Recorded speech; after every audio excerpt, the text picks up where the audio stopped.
आपको शायद पता हो कि बिजली की तारें बहुत खतरनाक होती हैं क्योंकि इनमें वोल्टेज बहुत ज़्यादा होता है ना। इसलिए हमें इनसे दूर रहना चाहिए। लेकिन फिर ये परिंदे, उन्हें करंट क्यों नहीं लगता? इस सवाल का जवाब जानने के लिए हमें इस लफ्ज़ वोल्टेज को ज़रा गहराई से समझना होगा। हम अपनी रोज़मर्रा ज़िंदगी में इसके बारे में अक्सर सुनते हैं, लेकिन असल में ये है क्या? यही हम इस वीडियो में जानेंगे। तो आइए शुरू करते हैं। मेरी राय में वोल्टेज को अच्छी तरह समझने का सबसे बेहतरीन तरीका ये है कि हम किसी ऐसी चीज़ को देखें जो आप पहले से जानते हैं, यानी ग्रेविटी। तो सवाल ये है, मेरे पास एक ढलवान है और मैं यहाँ से किसी ऊंचाई से गेंद गिरा रही हूँ। गेंद नीचे की तरफ आएगी और जब ये यहाँ पहुँचेगी तो उसकी कुछ रफ्तार होगी। मैं ये रफ्तार कैसे मालूम करूँ? हमें पता है कि इसका एक ज़बरदस्त तरीका एनर्जी कॉन्जर्वेशन इस्तेमाल करना है। हम कहते हैं कि देखें, यहाँ गेंद की काइनेटिक एनर्जी सिफर है, लेकिन गेंद और ज़मीन के सिस्टम के पास यहाँ कुछ पोटेंशियल एनर्जी है। और जब गेंद नीचे लढ़क कर यहाँ तक आ जाएगी तो ध्यान दें कि अब ये ज़मीन के करीब है, इसलिए इसकी कुछ पोटेंशियल एनर्जी कम हो जाएगी और वो पोटेंशियल एनर्जी काइनेटिक में बदल जाएगी। तो अगर मुझे काइनेटिक पता हो जाए तो मैं गेंद की रफ्तार मालूम कर सकती हूँ। तो आप कहेंगे, अरे मुहीश, बस मुझे यहाँ सिस्टम की पोटेंशियल एनर्जी की वैल्यूज़ दे दो और फिर जब गेंद यहाँ हो और फिर आप वो वैल्यूज़ निकाल कर काइनेटिक मालूम कर लें और बस काम ख़त्म। बल्कि जब हम ये कर ही रहे हैं तो आप मुझसे यहाँ हर जगह पर सिस्टम की पोटेंशियल एनर्जी की वैल्यूज़ भी पूछ सकते हैं, क्योंकि फिर आप ये किसी भी दो जगहों के लिए कर सकते हैं, है ना? तो आपको कुछ इस तरह की उम्मीद होगी। इसका मतलब ये है कि जब गेंद यहाँ है तो सिस्टम के पास 200 जूल्स पोटेंशियल एनर्जी है। जब गेंद यहाँ है तो इसके पास 0 जूल्स पोटेंशियल एनर्जी है और इसी तरह आगे भी। और अब सिर्फ ये देखकर आप कह सकते हैं कि जब गेंद यहाँ से यहाँ आई तो बस देखें, इसने 160 जूल्स पोटेंशियल एनर्जी खो दी और इसलिए गेंद ने 160 जूल्स काइनेटिक हासिल कर ली। और चूंकि आपको गेंद का मास पता है, अब आप गेंद की रफ्तार मालूम कर सकते हैं। कितना आसान है ना? लेकिन एक मिनट, आप कहेंगे, आप फौरन समझ जाएंगे कि ये नंबर्स सिर्फ तब तक काम करते हैं जब आप 2 किलोग्राम मास के साथ काम कर रहे हैं। लेकिन अगर आप यहाँ 4 किलोग्राम मास के साथ काम कर रहे हों तो फिर क्या होगा? फिर आप समझ जाते हैं, अच्छा, कोई बड़ी बात नहीं। अगर आप 4 किलोग्राम वाले ऑब्जेक्ट के साथ काम कर रहे हैं, अगर आपने यहाँ 4 किलोग्राम का ऑब्जेक्ट रखा होता तो पोटेंशियल एनर्जी बस दोगुना हो जाती, क्योंकि आपको याद है कि ज़मीन और गेंद के सिस्टम की ग्रेविटेशनल पोटेंशियल एनर्जी गेंद के मास के प्रोपोर्शनल होती है और जाहिर है अर्थ के मास के भी। लेकिन चूंकि ये गेंद के मास के प्रोपोर्शनल है, तो अगर आप दोगुने मास के साथ काम कर रहे हैं तो नंबर्स भी बस डबल हो जाएंगे। अगर आप आधे मास के साथ काम कर रहे हैं तो यहाँ के नंबर्स भी बस आधे हो जाएंगे। तो अब आपको एक ज़बरदस्त मंसूबा मिल गया है। आप कहेंगे, देखें, पोटेंशियल एनर्जी 200 जूल्स होगी अगर आपने यहाँ 2 किलोग्राम मास रखा, ठीक है। लेकिन अगर आपने यहाँ 1 किलोग्राम मास रखा तो यहाँ नंबर 100 जूल्स हो जाएगा। तो आप कहेंगे, चलो इसे 100 जूल्स पर किलोग्राम लिख लेते हैं। इस तरह लिखने से हम ये बता रहे हैं कि अगर मैं यहाँ 1 किलोग्राम रखूं तो सिस्टम की ग्रेविटेशनल पोटेंशियल एनर्जी 100 जूल्स होगी। लेकिन चूंकि मैंने 1 किलोग्राम लिखा है, इसका मतलब खुद ब खुद ये है कि अगर मैं यहाँ 2 किलोग्राम्स रखूं तो वो 200 जूल्स हो जाएगी। अगर मैं यहाँ 10 किलोग्राम्स रखूं तो वो, आप जानते हैं, 10 गुना हो जाएगी, यानी 1000 जूल्स, और इसी तरह आगे भी। तो पर किलोग्राम लिखने से आप ये बता रहे हैं कि पोटेंशियल एनर्जी किसी भी मास के लिए कितनी होगी जो आप यहाँ रखें। बिल्कुल ऐसे ही जैसे खरीदारी करने वाली जगहों में आप जानते हैं, वहाँ इशारा होता है कि आपको 1 किलोग्राम टमाटर की कितनी कीमत देनी है। अगर आपके पास 2 किलोग्राम्स हैं, अगर आप 2 किलोग्राम्स खरीद रहे हैं तो बस दोगुनी रकम देंगे।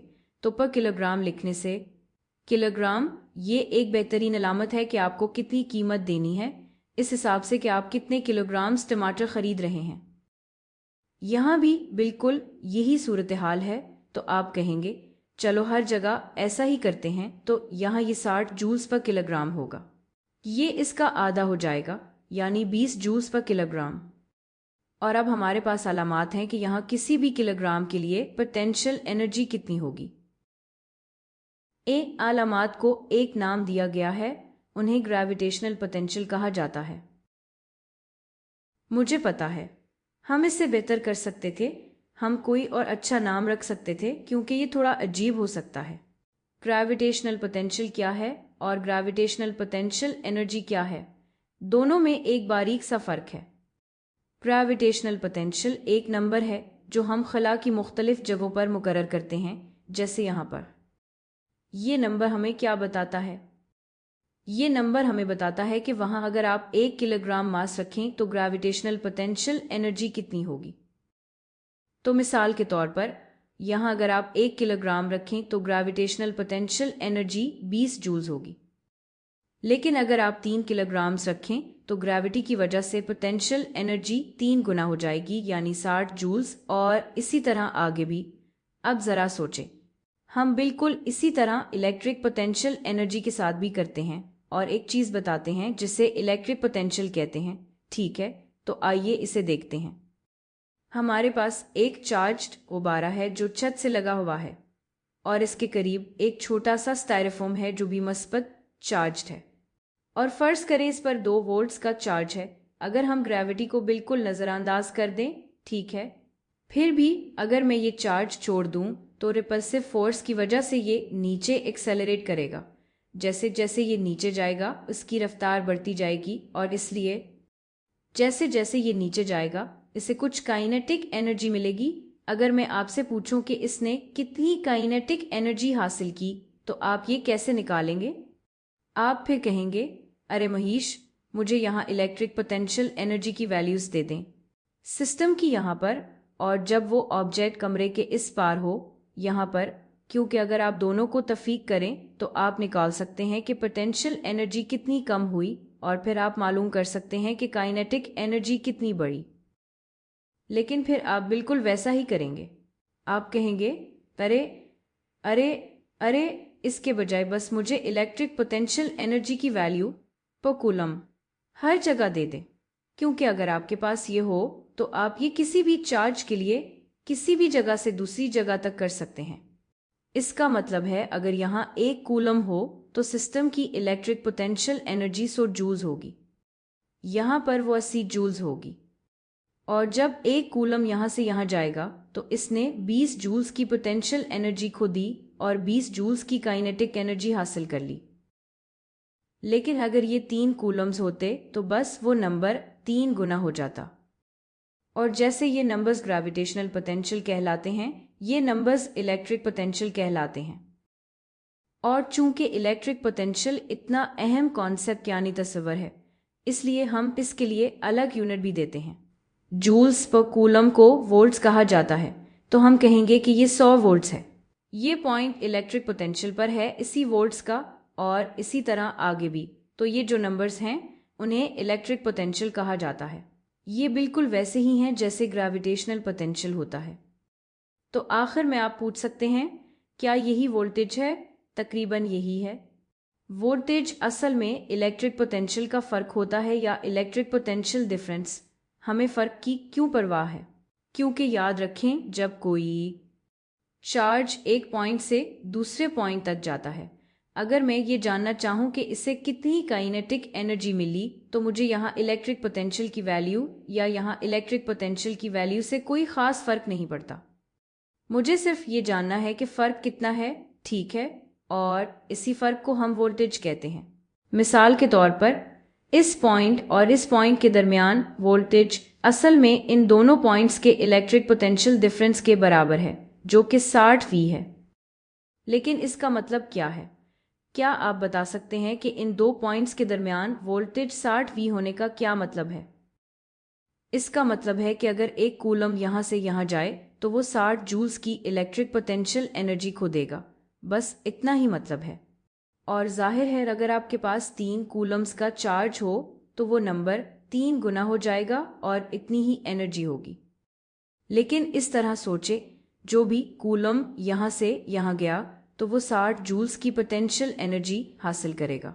ये बिल्कुल उलट है, ठीक है। तो आम तौर पर अगर मेरे पास इलेक्ट्रिक पोटेंशियल डिफरेंस हो दो पॉइंट्स के दरमियान और कोई नंबर दिया हो, तो इसका मतलब ये हो सकता है कि वो या तो एनर्जी खोएगा या हासिल करेगा। ये इस पर मुनहसर करता है कि कौन सा पॉइंट ज़्यादा पोटेंशियल वैल्यू पर है और कौन सा कम पोटेंशियल वैल्यू पर है। और इसको जाहिर करने के लिए हम अक्सर मस्बत और मनफी साइंस इस्तेमाल करते हैं। ज़्यादा पोटेंशियल वैल्यू को हमेशा मस्बत साइन दिया जाता है और कम पोटेंशियल वैल्यू को, जैसे इस कम पोटेंशियल वैल्यू को देखें, इसे मनफी साइन देंगे। लेकिन याद रखें, इसका ये मतलब नहीं कि यहाँ कुछ मस्बत है और यहाँ कुछ मनफी है। ये सिर्फ ये बताने का एक तरीका है कि कौन सा ज़्यादा है और कौन सा कम। मिसाल के तौर पर अगर मैं इन दोनों को देखूं तो मैं कहूँगी ये मस्बत है और ये मनफी है, क्योंकि ये ज़्यादा है, ये कम है। और अगर मैं इन दोनों को देखूं तो मैं कहूँगी ये मस्बत है, ये मनफी है। तो मस्बत का मतलब सिर्फ ज़्यादा है, मनफी का मतलब सिर्फ कम है, ताकि मैं समझ सकूं कि किस सिम्त में एक कूलम अपनी पोटेंशियल एनर्जी खोएगा और किस सिम्त में इसे पोटेंशियल एनर्जी मिलेगी। बस इतना ही। अच्छा, अब जब हमने डिफाइन कर लिया कि वोल्टेज क्या है, तो हमारे पास बहुत सारे सवालात हो सकते हैं। हमारा पहला सवाल ये होना चाहिए कि हमें इसकी परवाह क्यों करनी चाहिए। ठीक है, हर कूलम जो यहाँ से यहाँ जाता है वो 60 जूल्स की एनर्जी को देता है, लेकिन मैं इस मालूमात के साथ अमली तौर पर क्या कर सकती हूँ? अच्छा, आपको क्या लगता है कि वो एनर्जी कहाँ जाती है? हम सोच सकते हैं कि वो काइनेटिक एनर्जी में जाती है, जैसे हम अब तक तबादला ख्याल करते आए हैं। लेकिन अगर आप सर्किट्स और असल वायर्स को देखें तो चार्जेस एटम्स से टकराते हैं और इस सब में उनकी काइनेटिक एनर्जी हीट एनर्जी में तब्दील हो जाती है, यानी वो 60 जूल्स की एनर्जी हीट में बदल जाती है। अब मेरे पास ये तरीका है कि मैं मालूम कर सकूं कि एक तार में कितनी हीट एनर्जी पैदा हो रही है। क्या ये हैरत अंगेज नहीं है? ये इसलिए हैरत अंगेज है क्योंकि इसका मतलब है कि मैं अब पेश गोई कर सकती हूँ कि मसलन एक बल्ब में कितनी हीट एनर्जी पैदा होगी, जो कि ये कमाल है अगर आप अच्छे बल्ब्स डिज़ाइन करना चाहते हैं जो अच्छी रोशनी दें। ठीक है, एक और सवाल जो अब हमारे जहन में आ सकता है वो ये है कि ये पोटेंशियल डिफरेंस बनता कैसे है। आम तौर पर जब भी कोई इलेक्ट्रिक फील्ड हो, जैसे मिसाल के तौर पर चार्ज हुबार बड़ी ने एक इलेक्ट्रिक फील्ड बनाया, जब भी आप इलेक्ट्रिक फील्ड बनाएंगे आप पोटेंशियल डिफरेंस भी बना सकते हैं। ठीक है, जब सर्किट्स की बात आती है तो वो इलेक्ट्रिक फील्ड बनता है, कोई हैरत की बात नहीं, बैटरीज से। बैटरीज ही वो चीज़ें हैं जो इलेक्ट्रिक फील्ड्स बनाती हैं और पोटेंशियल डिफरेंसेस पैदा करती हैं। अच्छा, एक और सवाल जो हमारे जहन में आ सकता है वो ये है कि हमने कहा था कि वोल्टेज हमेशा दो पॉइंट्स के दरमियान डिफाइन यानी मुतारिफ होती है। ये दो पॉइंट्स के दरमियान इलेक्ट्रिक पोटेंशियल डिफरेंस है। ठीक है, लेकिन हम अक्सर कहते हैं कि वो तार बहुत ज़्यादा वोल्टेज पर है, वो 10,000 वोल्ट्स पर है। इसका क्या मतलब है? अच्छा, फिर से जब इलेक्ट्रिक सर्किट्स की बात हो जहां ये कारआमद है, हमारा दूसरा पॉइंट अक्सर गौर करने की बुनियाद माना जाता है। तो जब हम कहते हैं कि तारे बहुत ज़्यादा वोल्टेज पर हैं, मसलन 10,000 वोल्ट्स पर, तो असल में हमारा मतलब ये होता है कि इलेक्ट्रिक पोटेंशियल डिफरेंस इनके दरमियान, तार और ग्राउंड यानी ज़मीन के दरमियान 10,000 वोल्ट्स का फ़र्क है। आखिरकार अब हम अपने असल सवाल पर आते हैं।